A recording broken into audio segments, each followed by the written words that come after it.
alle sammen, så er jeg tilbage. Denne gang der vil jeg vise jer, hvordan man med et simpelt plugin til Chrome, hvordan man så kan rippe flash games fra hjemmesider, ligesom jeg viste jer tidligere med Firefox. Chrome har desværre ikke den samme funktion indbygget, som Firefox har. Så skal man enten gå igennem koden og lave noget mere bøvl, eller så skal man have et let plugin, som let finder filen for dig og giver dig lov til at downloade det. Vi starter med at gå ind og finder vi Chrome Webshop. Sådan her. Fordi her der skal vi have pluginet, vi skal bruge. Så er vi på Flash Download. Og så har vi den her under udvidelser. Sådan. Så har vi noget der hedder FVD Video Downloader. Den kan man også bruge til at downloade video og alt muligt andet, men den virker altså også med Flash. Så jeg har allerede tilføjet det, og det kan jeg se på det ikon heroppe. Det næste jeg gør, det er at gå tilbage på Google. Så bruger jeg vores gode eksempel på Beerstrip. Så her, og gå ind og finder Beerstrip her.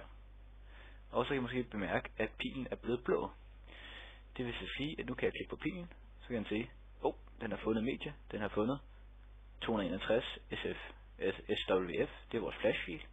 Og jeg kan bare klikke download her, og så lige behold hernede, og vupti, så er jeg igennem den. Så kan jeg klikke på den, og åbne den igen, og det behøver jeg ikke internet for, og så kører spillet igen. Så se, den kommer her, og du får point der. Det kan, nu brugte jeg lige Beerstrips som et eksempel. Den fylder, den fylder næsten ikke noget. 1 megabyte. De mere omfattende spil kan den også klare. For eksempel er der et spil, der hedder Sonic 2 på Armor Games. Det er et meget sjovt strategispil, som jeg har spillet en del af på det sidste. Der kan jeg se igen, der skifter filen farve, klikker herop, så er der lige forskellige ting. Der er blandt andet den reklame vi ser her, med videoen her, kan du downloade, og du kan downloade selve den ad her, som er den her online. Og så har vi selvfølgelig Sonic 2 spillet her, og det fylder 20 megabyte, så du klikker bare download på Sonic 2, behold fil, og så venter du lige på at den er færdig, så du kan afspille den. Se, tager det et øjeblik. Sådan der.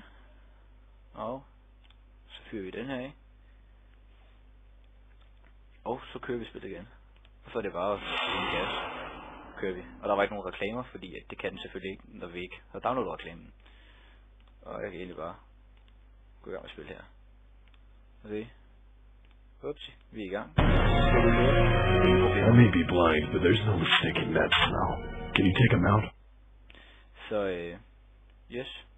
Det var den guide for denne gang. Så det er med det plugin, der bare lidt ligger heroppe, og du kun har brug for at klikke på, når du skal. Den giver ikke nogen reklamer eller noget, så vidt jeg kan se. Så lidt og enkelt. Der er nogle indstillinger, du kan sætte også, og sådan noget, hvad den skal vise, så den ikke viser alt. Og ja, lidt og enkelt måde på at gemme det, og det er endda endnu hurtigere, end at bruge Firefox indbygget version. Håber, jeg kan bruge det til noget. Vi ses næste gang.